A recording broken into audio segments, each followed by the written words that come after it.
ഇന്നത്തെ പരിപാടി Christmas Carol. ചെറിയ മൂട് വരുമ്പോ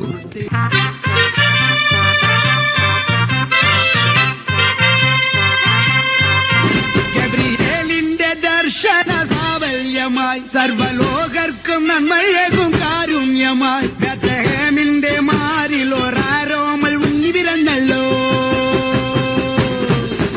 ഗബ്രിയേലിന്റെ ദർശന സാവല്യമായി സർവലോകർക്കും നന്മയേകും കാരുണ്യമായി